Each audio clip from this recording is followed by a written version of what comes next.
You're listening to the Talking Headways Podcast Network. Talking Mondays. Keep moving on. Keep moving on. Talking Mondays. Keep moving on. Keep moving on.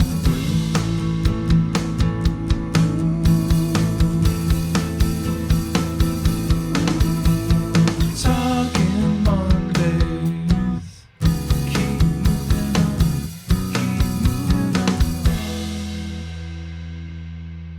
Happy Monday. This is Mondays at the Overhead Wire, sponsored by our generous Patreon supporters. I'm Jeff Wood, your host, and joined by my friends from Election Night. That's right, we're sharing some of our Election Night shenanigans from the live stream we did on YouTube. You can still find the original 7-hour video there to see everyone's backgrounds and setups, but we're cutting it into some smaller bite-sized bits for you all. This is episode number 76. Shut-ins Anonymous 101 is in session. I hope everyone got a nice Thanksgiving break. For this month of December coming up, we'll be sharing these discussions from Election Night as it's getting into that holiday season. And we had some great discussions that I wanted you all to hear, so I hope you don't mind some of these discussions that we are going to share with you that we had on Election Night. Lots of good stuff coming. So on this Mondays, we're going to chat with about federal policy. Kevin Degood and Beth Osborne joined the show to talk about what the next administration might focus on and what we might think is important in transportation policy from a federal perspective going forward. And as always, with me are my co-hosts, Jerome Horne and Chrissy Mancini Nichols. I hope you enjoy this one as it's got a lot of good stuff. So looking forward to sharing it, and I hope you enjoy listening to it. But before we get to the podcast, I want to let folks know that they can get this podcast wherever you find your podcasts, including iHeartRadio, Spotify, Overcast, Stitcher, and of course, Apple Podcasts. Make sure you subscribe so you don't miss an episode. And subscribing means you get both Mondays at the Overhead Wire and Talking Headways on the same feed. 2 fun podcasts, 1 great channel. And thanks to folks to subscribe through podcatchers. It's awesome that you guys keep coming back to the show. We really appreciate it. All right, so let's get to the show. So first off, Kevin Degood will be joining us, and then Beth Osborne. I'll introduce them in the episode, so we won't need to worry about doing introductions here because I'll do it in a second. It looks like we have our next guest, Kevin Degood, is here. We welcome one of our favorites, Kevin Degood, Director of Infrastructure Policy at the Center for American Progress. Welcome back after, Kevin, you've been on episode 65, 102, and 146, and most recently 65 of the Monday show. You've been a frequent guest of my podcast, so I appreciate you coming back. Yeah, thank you for having me. Can you guys hear me okay? We can hear you just fine. All right, excellent. So how are things feeling in D.C.? Well, I think perhaps contrary to expectations, everything today was as quiet as a Sunday morning. So everything's sort of unfolding normally. I think the real action is out in other parts of the country where the results are less than expected. I think Nate Silver at 538 gave Joe Biden a 100% chance of winning DC. So there's not a great deal hanging in the balance, at least for these couple of electoral votes. So it's good, but obviously waiting anxiously to see what happens and hoping that we can get a final result tonight, but not necessarily expecting that. Yeah, for sure. Well, shall we just dive in? I got a couple questions for you and looking forward to hearing your answers. Sure, let's do it. So we know climate change is a big deal and that to address it, we need to do something big. But right now, people who can pull levers are talking about electric vehicles and not land use, including the brazen unsustainability of sprawl. I'm curious what you think needs to happen to get us to take land use a little bit more seriously. Yeah, this is a really great question and one that I wish that I had a better answer to.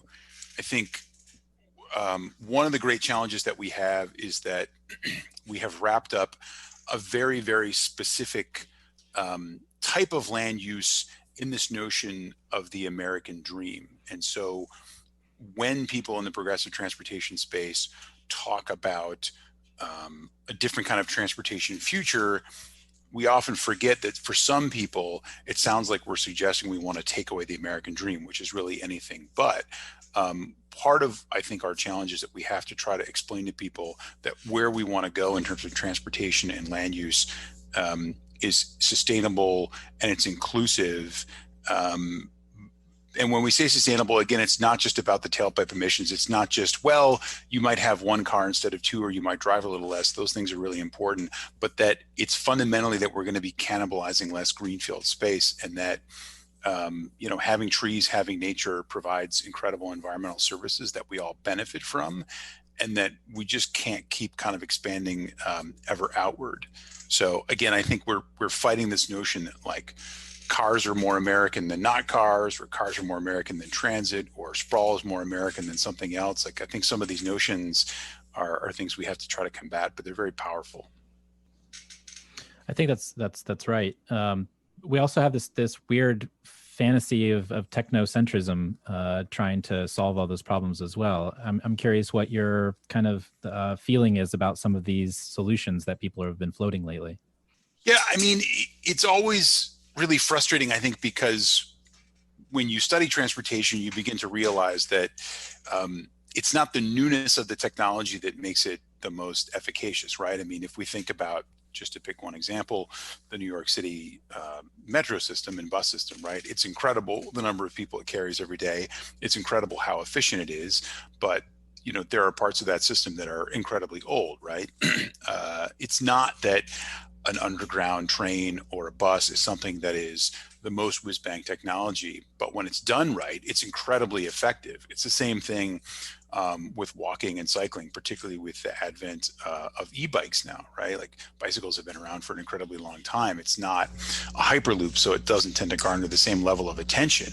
But in terms of its ability to help people get where they need to go in a way that's healthy and safe and fantastic, like, the bicycles are incredible, but we don't, I think, often elevate them to the level of importance that they should have in our transportation plans, and it's certainly not in our expenditures. So there is this notion of like kind of headline grabbing new technology that somehow that must be the silver bullet solution, and we often overlook the things that work really well that are right in front of us.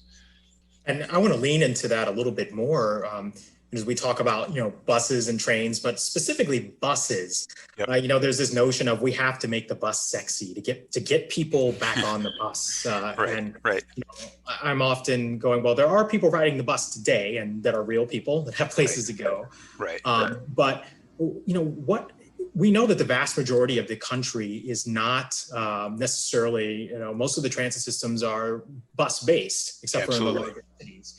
And so what are your thoughts just on making the bus more, I don't want to say more appealing or more readily available? I know you talked about, funding, and I think one of the, most basic things is we just need to run more service. Yep. What else do you think about buses specifically? Yeah, no, those are incredible points. So I'm originally from Toledo, Ohio, which is sort of a classic example of like a mid-sized city. Rail it wouldn't make any sense there. It's a local bus system, but it's not one that very many people use. And part of that is because the service is not of a particularly high quality, right? If you are actually trying to use transit to take care of all the things that you need to take care of in a day, that's going to be a pretty heavy lift, right? The wait times between buses outside of just narrow windows Monday through Friday for peak periods can be quite long, 20 minutes, half hour, 40 minutes, just depending on where you are in the system, how many transfers you might have to take, right? So it's in so many places, it's not particularly high quality. And I think that can mean a couple of things. That can mean long headways, but that can also mean that somebody on a map says, well, that's a bus stop, and you look and it's a rusted pole with a tiny sign on it, and you're going to be standing there with a 4-inch curb, cars going by at 35, 40 miles an hour. You're not protected from the elements. You don't have a place to sit, right? It's not particularly inviting.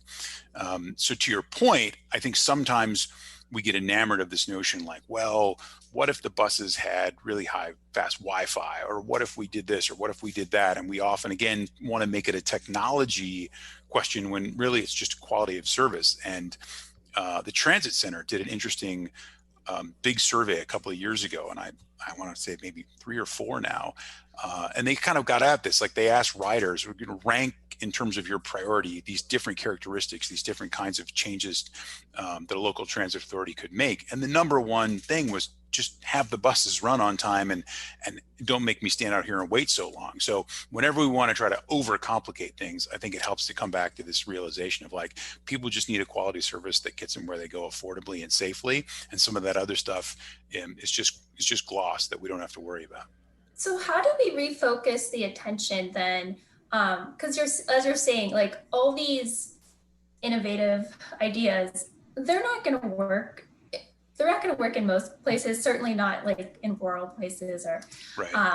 But my question is, when you look at, for example, the opponents of Project Connect in Austin, they were pushing back on light rail because they said, well, we're going to have self-driving cars and flying cars soon. So why would we make these billions of dollars investments in light rail?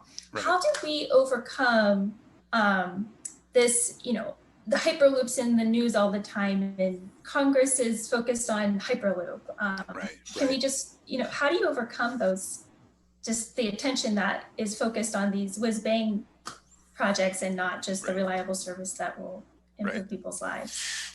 Yeah, I mean, if I had a perfect answer to that, I'd probably be out on the street selling it right now. But unfortunately, people need to grab headlines. And so when you say that, autonomous vehicles are going to solve it all and we're just going to have robo-taxis on demand on our phones, like that is so, I think, alluring to people because it sounds like this great future. But when you step back, you realize, well, wait a minute, we have too many cars and not enough pavement as it is now. And especially in the center city areas, right, where you don't have greenfield space, you're not going to be able to expand roadways anymore, no matter how much you might try. Or if you do, it's incredibly cost ineffective to try and put things underground or to elevate them and do viaducts. And you just need to say to people, well, let's look, if you have a car with a single occupant who's a driver, in the future you have a car that has a single occupant that's a passenger, you still have the same fundamental space constraints.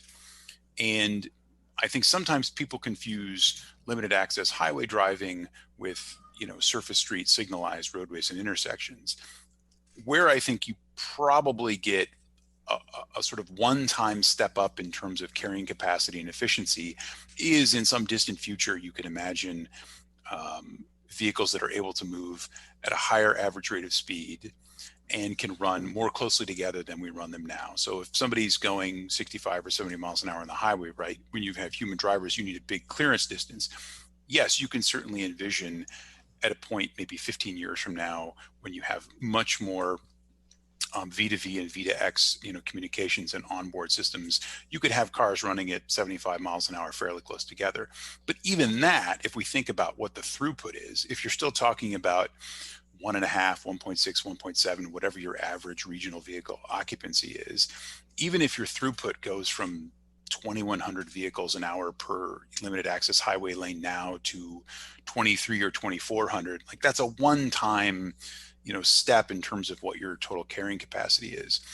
But then you also have to remember those vehicles ultimately have to exit that limited access highway once they approach their destination. So if we're thinking in terms of like the morning or the evening, crunch, that rush, if you put more vehicles on the highway at a higher speed and you get your throughput up a little bit, they're still ultimately going to hit the downtown area where they've got to exit. And now you're back to signalized intersections, right? So we still have this same capacity constraint of big metal boxes carrying only one or maybe two people. It's just a really inefficient way to operate a transportation system. So even if the drivers are AV, it still doesn't get us all the way where we need to go. Now, hopefully, as those systems get better, it will have pretty dramatic effects on safety, but that's different than this question about sort of what are the appropriate mix of investments, right? The safety question is super important, but not the same as how do we have a green and sustainable and livable, metropolitan area. Like those are sort of two different things. So you're telling me if we put all the cars underground in tunnels, it's not going to solve all our problems. Right.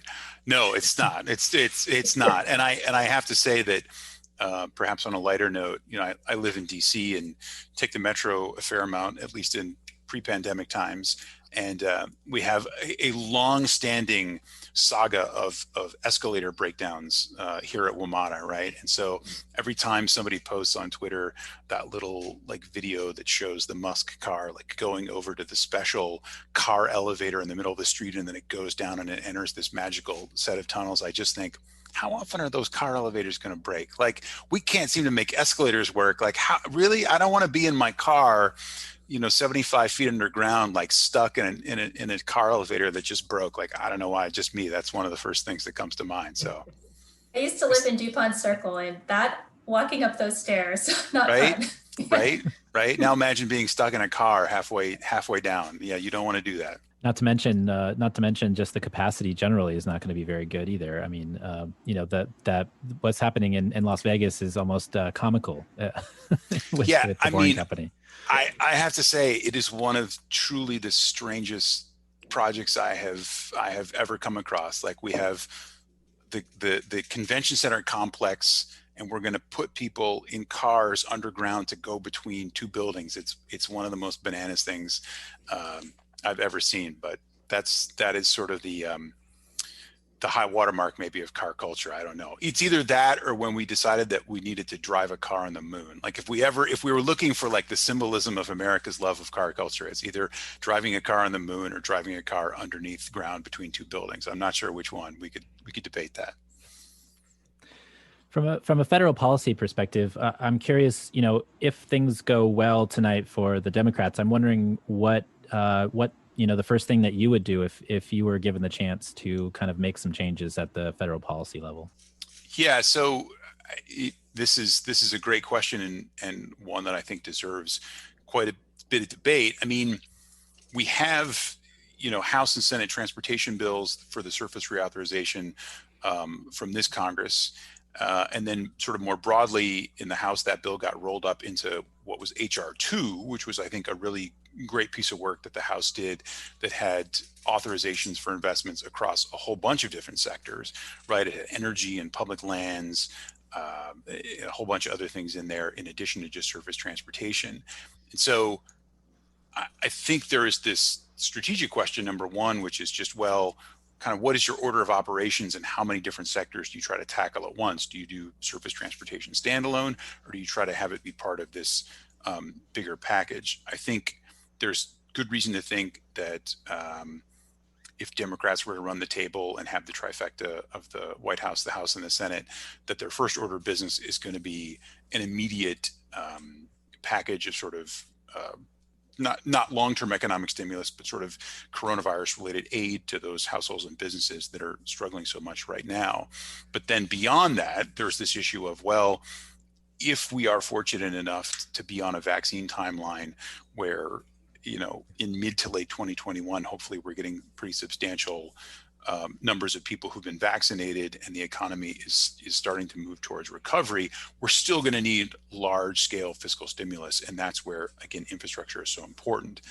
I think our starting point needs to be, what are we trying to do in terms of making progress on climate change, right? I mean, these two things are completely interlinked.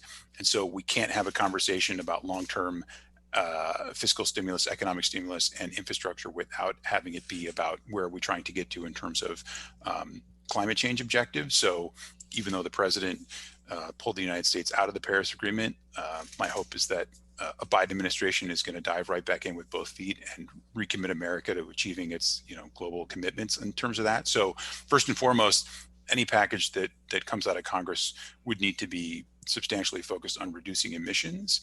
And that means not just vehicle electrification, as we talked about, but also rethinking sort of what other areas should we think about in terms of carbon infrastructure? And certainly highways have to be a part of that, right? We can't just say, well, eventually all the cars that are going to run on those highways are going to be electrified, right? We have to be honest about building new highway capacity and what that means for long-term emissions. So, and there's lots of ways that you can tackle that, right? So one thing you could do is when you're handing out highway money to states, you could say, anytime that you add new highway capacity, you need to model what your expected GHG emissions are going to be from that new expanded facility over a 30 or 40-year horizon, and then require that state DOT to come up with meaningful quantifiable offsets, right? So you say, look, we're not going to have any blanket moratorium on new highway capacity, but we are going to put this hook into this federal money saying, if you're going to spend it on new highway capacity, you have to have a legitimate plan in place for how to offset the emissions, right? That's just one of many different policy hooks that you could put into a big comprehensive package to make sure that we're both getting the kind of economic growth that we want, but doing it in a sustainable way. How do we make sure that we don't build freeways that just aren't valuable, though? How, the white elephants that you've discussed in the past. Right. So I think we still sort of suffer from this notion that all infrastructure spending is beneficial. And so it helps to have our eyes open to the fact that if we make poor project selection decisions, we can end up with projects that are really economic drags, right? We have this new asset that isn't particularly productive, that isn't stimulating the kind of economic activity that we want, but it's still quite expensive. It was expensive to build and it's expensive to maintain. And it's something that can become sort of a money pit. And there are more examples than I am capable of writing about. The most recent one was an Appalachian development highway system project that was in southern Ohio in Scioto County. That is enormously expensive, and it's an area that has essentially, stable and to falling population, depending on exactly how you want to draw the area that you're counting. But we still hold on to this notion that like all infrastructure spending is productive and good, and a sort of field of dream notion, which is if you build it, well, businesses will come. One of the tricky things is if we look at this example, in Scioto County in southern Ohio, you have a region that went through in the 20th century this sort of boom of economic growth and industrial activity, and then unfortunately a sustained period of decline and deindustrialization, all of which happened in the absence of this highway facility that was just recently completed. And yet people sort of harken back to initial plans that go back decades when people said, look, we've got to have this highway link. We've got to have this highway link. We've got to have this highway link. And it's like, well, you had your boom and your bust in the absence of the highway. So clearly that wasn't the constraining factor. If it had been, you shouldn't have had the boom in the first place.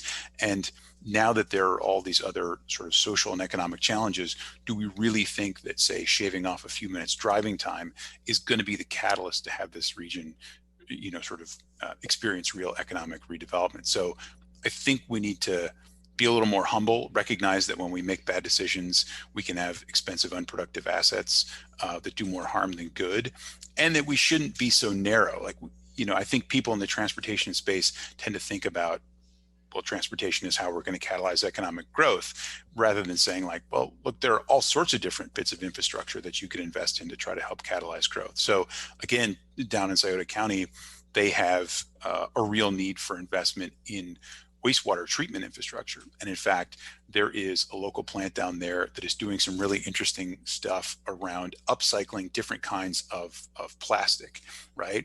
But it's a process that uses quite a bit of water, and therefore it's a process that has quite a bit of wastewater that needs to be treated, right? But for most people, if you said, well, investing in a highway is economic development, they'd probably say, yeah, that sounds right. And if you said, well, investing in wastewater treatment infrastructure is economic development, I don't think that's the first thing that would come to people's mind. So we have to be broader and recognize that economic development can mean different things in different communities.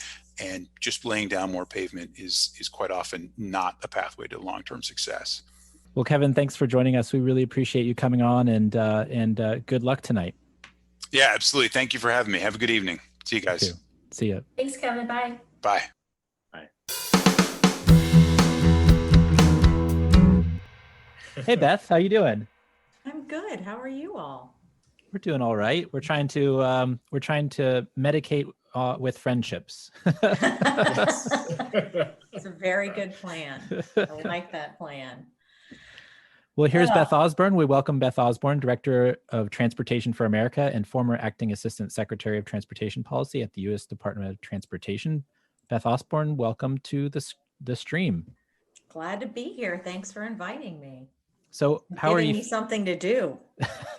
Well, what would you have been doing otherwise? Probably hitting refresh on the computer a lot. I think that's what a lot of folks are doing.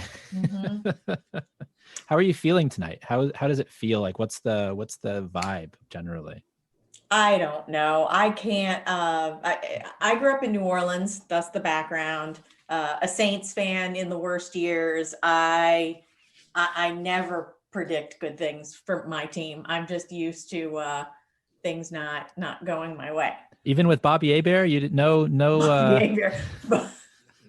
Yes, even with Bobby Hebert. Oh my God! And what was his name? Oh, I cannot remember his name now. The quarterback before Bobby Hebert, who threw the ball backwards. Dave something. It'll hit me. It was bad. These were bad years. That's what I came up on. So yeah.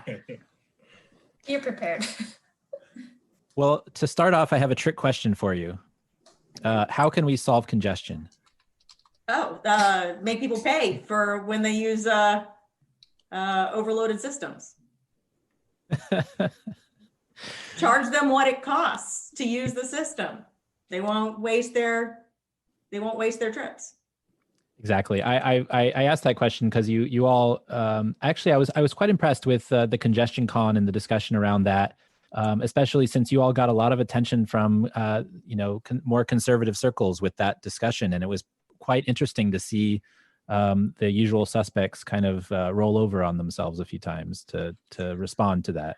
That report is something I have wanted to do for years. Way back when I was working in Senator Carper's office, I kept wanting to dig into the numbers and test the theory because I heard the same thing every time. Well, this time we're gonna break the congestion. These are the lanes that are gonna do it. If we would only build enough roadways to keep up with the population growth. And then, year after year, you kept hearing about traffic getting worse, even in places losing population. And I knew what was going on, but I really wanted to dig into the numbers and put it in a pretty graphic way to show it to everyone else and to put it up to those that are constantly asking for us to open up our wallets for more of this. And I finally got to do it. It was very gratifying. And what was the response? I mean, I talked about some of the folks that responded to it, but I mean, what was the response generally to the report? Well, a lot of folks on the conservative side really like what we say on Fix It First. So they love repair priorities. We do come together on the idea of charging people to use the system. So congestion pricing is a point of agreement. So a lot of positive feedback on both the on all the sides that aren't satisfied with the system we have right now. In terms of those who kind of like the game we have played forever and ever and ever, a lot of quiet. And when I put it up in front of them, a lot of quiet. No one really fights back on it. They just, they want to, I mean, sometimes you'll get, well, what can we do? Other than asking people to pay more. And I have to point out that this game does ask people to pay more all the time. But there's not a lot of pushback on it. There's just not a lot to push back with. What's your interest now? I mean, what are you thinking about these days? What's on your mind in terms of policy, transportation issues, et cetera? I'm curious to see kind of where your head's at right now. Well, looking forward to a potential stimulus bill, I would like to see something that invests in the future the way we did trying to come out of the Great Depression, rather than just throwing money around like we did in the Recovery Act.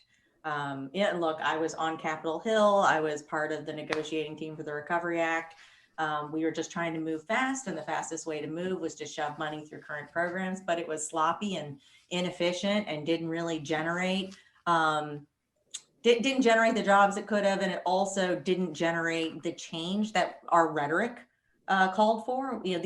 We called for a sort of investment in the future of the country like we did in the 1930s and 40s, and we did not get anything like that. So just thinking about how to do things differently, we issued a report about how to spend the money in a way that would create the most jobs.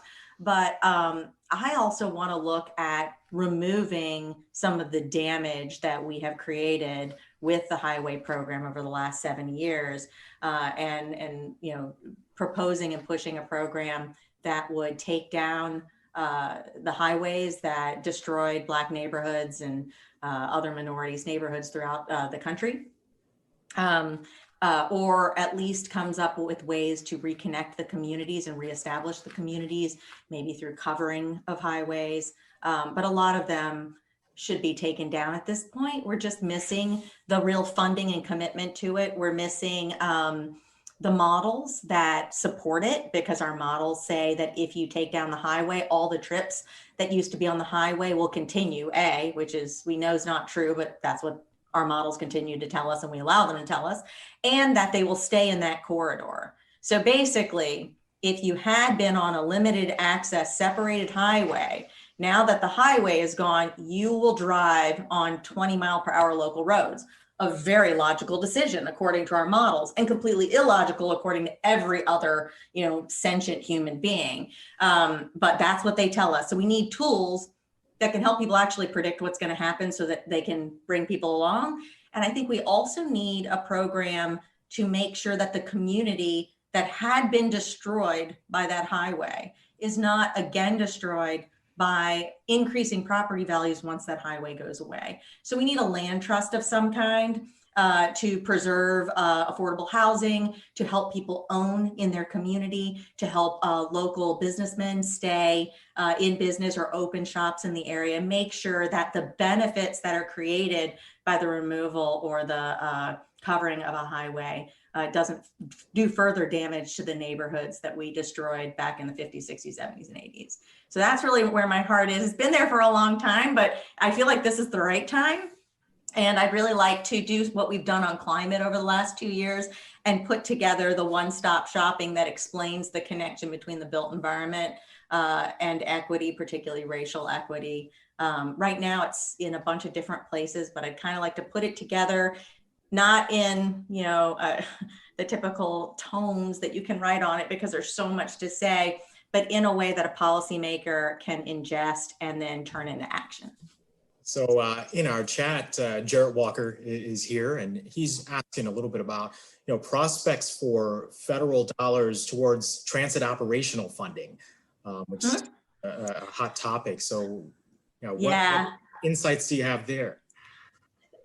So if there's a deal, I think it is highly likely that transit operating support will be in there. It's really the timing of when a deal can be struck, and it has to do with things that have nothing to do with transit. It has to do with coming to agreement about, before this, it was about election protection. It was about unemployment insurance. It was about,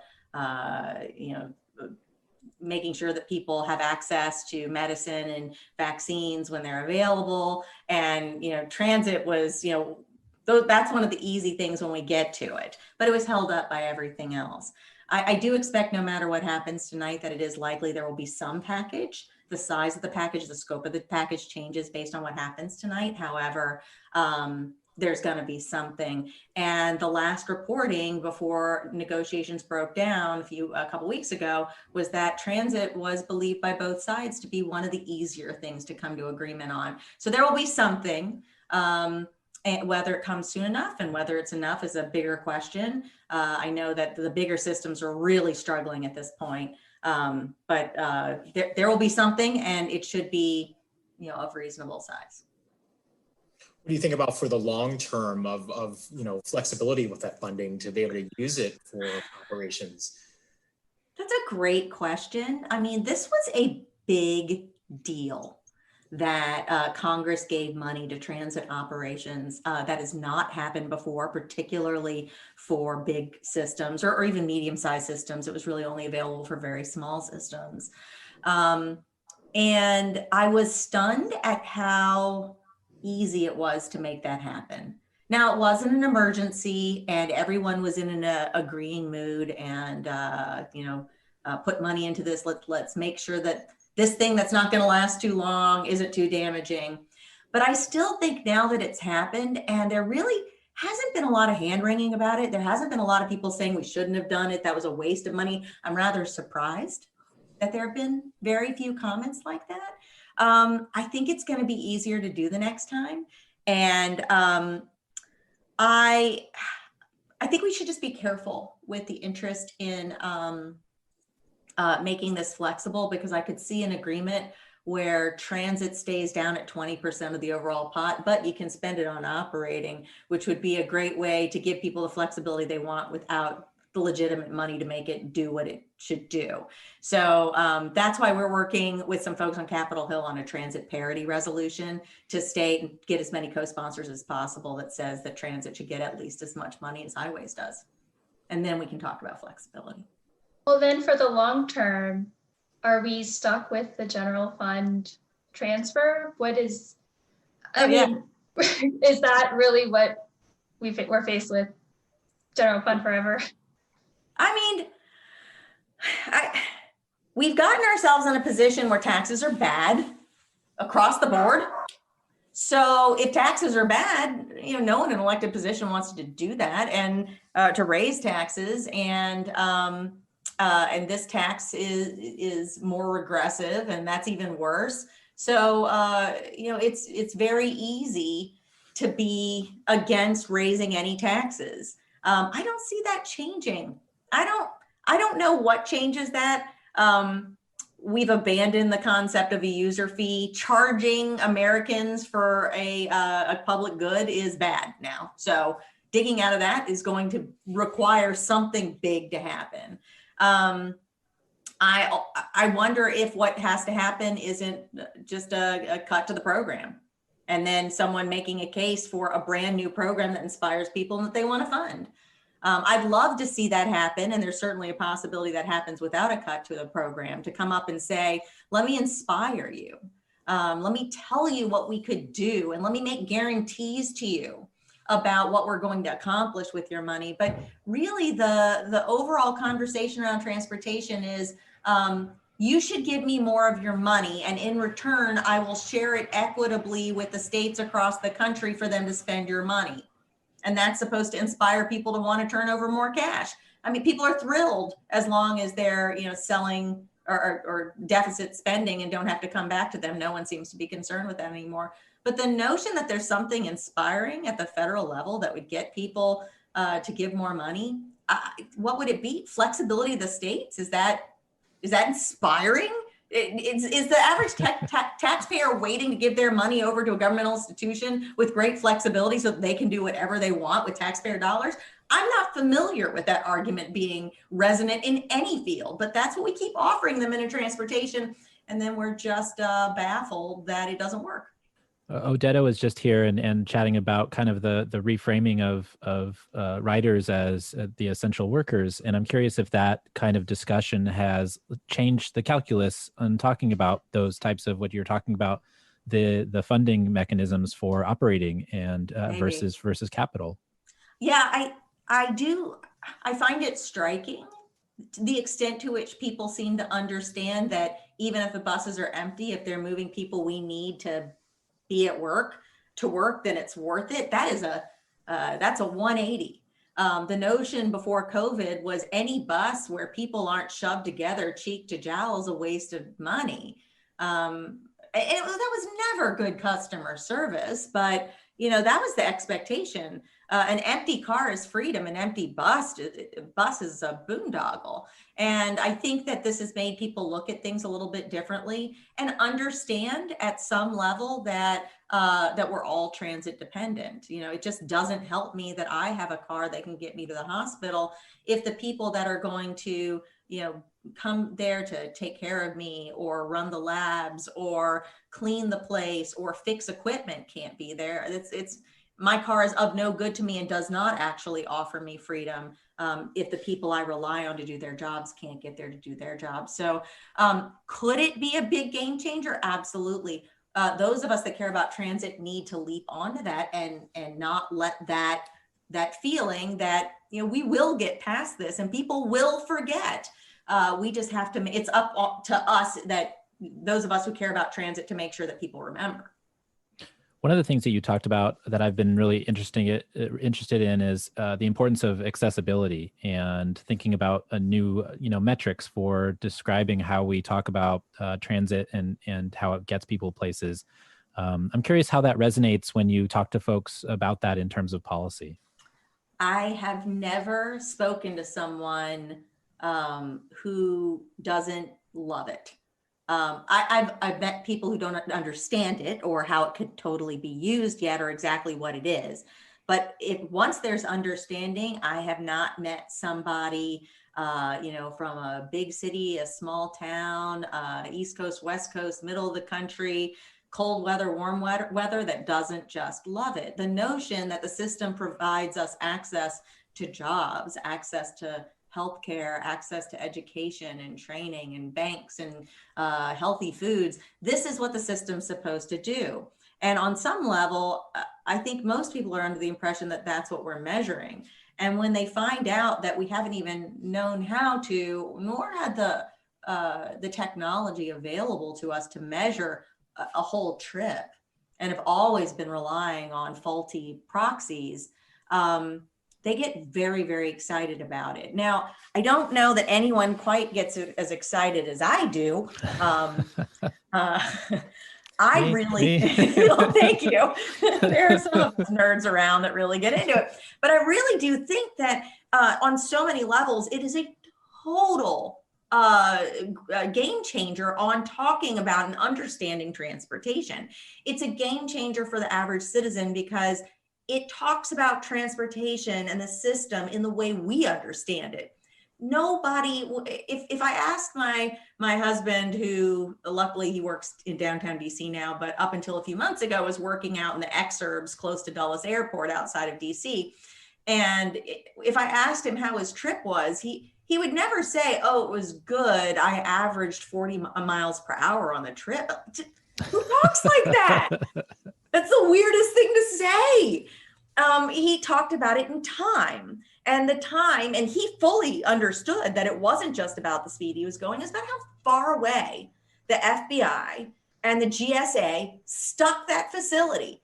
And people aren't foolish. They understand that you don't have to put things 15 miles away from them through a congested corridor. That building could be more centrally located, but a decision was made that made it inconvenient on the best day. But our system and the way we measure it doesn't think about that, doesn't put those things together, and doesn't meet the taxpayer where they are. It's about their time. And we talk about measuring time. We'll talk about the time savings of an investment. But what we really mean, especially on highways, is our models tell you will drive faster. They're incapable of telling me whether or not you will arrive anywhere ever, much less someplace that you are going faster. All it says is you will drive faster on your way. And our models will show success if you just drive in circles as long as you're driving fast enough. And that's terrible. So the fact that we can now meet the citizen where they actually live and how they actually travel, that's exciting. It's also exciting because a lot of engineers that have wanted to do better work have just not had a metric to use when they design projects. And as an engineer, you can't design projects based on something that you kind of know when you see it. You've got to have something that's quantifiable. And so we've given the engineers what they need, something quantifiable that means something to the average person who is paying the bill for these projects. And that to me is extraordinary, especially since it just so happens that access, particularly to all the non-job trips, the grocery, the bank, the school, the medical care, all retail, restaurants, all those things, that is high accessibility means lower spending on transportation, more equitable access to the things you need, certainly better access for non-drivers overall, fewer emissions, both criteria pollutants and CO2 emissions. I mean, one measure captures 5 or 6 of the things that people like me have cared about in one fell swoop. And that just, it's really exciting. It's been fun to be a part of it. Yeah, that's awesome. You know, one of the things that I originally, and we're actually joined now by James Lamas from Houston. I lived in Houston. I grew up in Houston for a long time. And one of the things that's been driving me nuts lately is when Exxon moved their headquarters from downtown to this suburban office park, they transferred a bunch of wealth away from their employees to themselves. Yes. And that kind of that framing of it is not discussed about as much in terms of it. We talk about access, but we also talk about kind of the transfer of wealth. People are paying more because they have to drive to this kind of suburban office park. And when as before they could have taken a transit bus downtown.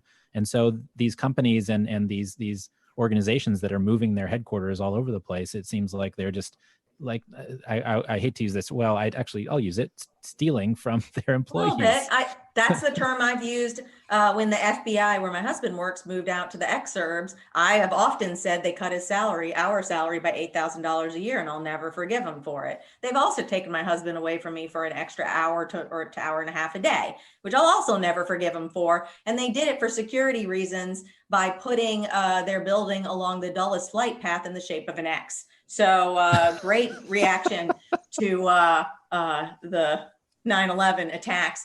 But I will say businesses have caught up on this.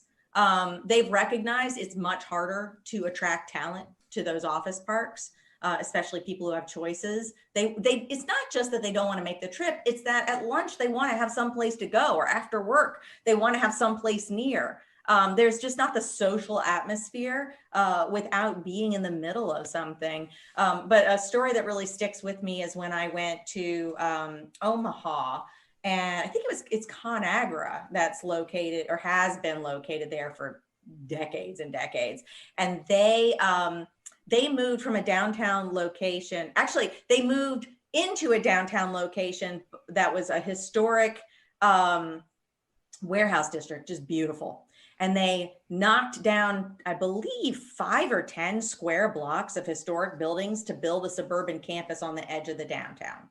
I think it's the largest destruction of historic neighborhood in our country's history. And it wound up in the courts, but they got the go ahead, and they built this very typical suburban campus with a big fountain in the middle and a long winding drive to parking lots, disconnected from everything.